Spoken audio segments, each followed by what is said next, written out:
Good morning, child welfare. It is March 17th, Thursday morning. Happy St. Patrick's Day to everybody.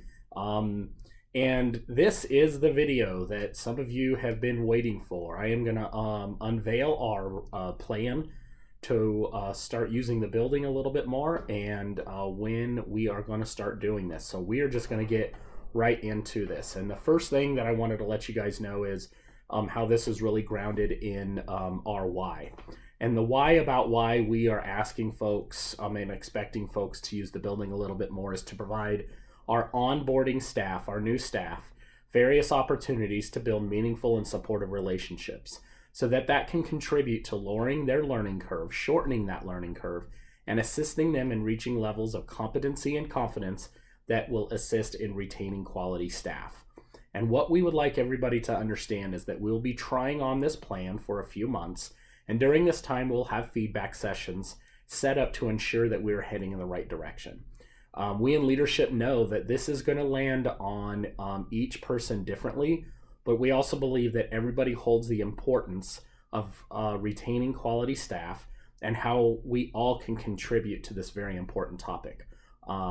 This is going to look differently across individuals and teams, but we believe in our culture. We believe that our culture is very strong, and this is an example of how we're living our 5 core values.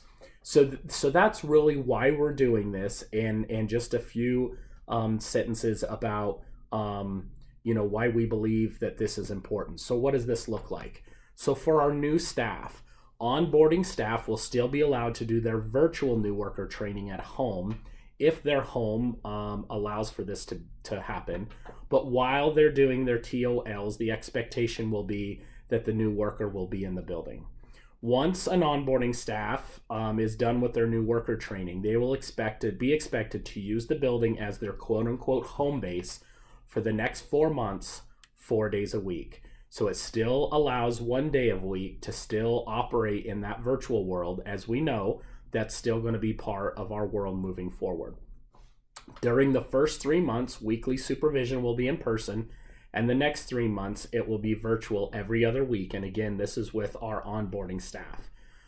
Supervisor teams of new workers will be available in person for the first 2 weeks of the onboarding staff using the building as their home base. So once again, we are going to make sure that our onboarding staff have supervisors available to them while they are using the building. Managers of the programs of onboarding staff will meet with a new staff in their first week in person, and then a follow-up in person 4 to 6 weeks. We want to ensure that our onboarding staff put faces to names and are allowed to have in-person conversations with our management team. In-person meetings with the division director and services administrator is to occur within the first 4 weeks of employment. Coach and mentor initial meetings need to be in person, and follow-ups in person for the first month.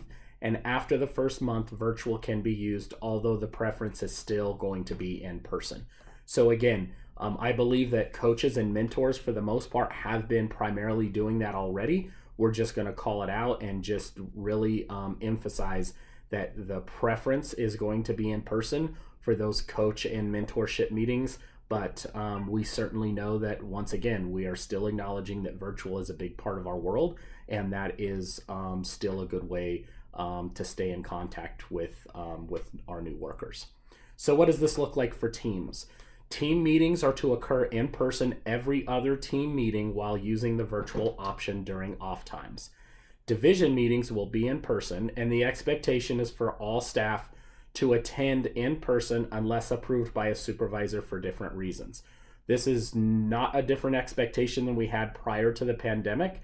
We know people have court, people have emergencies, people are sick, but what we're saying is without some of those carve-outs, we are going to expect staff to attend division meetings in person. And the first in-person division meeting will be March 30th. So the Wednesday after spring break, we have 2 of the conference center rooms reserved to allow for plenty of space, and we have a really fun agenda plan for all of us to get together in person for the first time in over 2 years. So what does this mean for our veteran staff? So what we're saying is we are asking our veteran staff to embrace this idea of how you all can contribute to the why of this plan. We want to leave space for team autonomy and flexibility. Veteran staff's home base is still your home if you choose. The building is still an option for full-time work for staff if they choose to do that.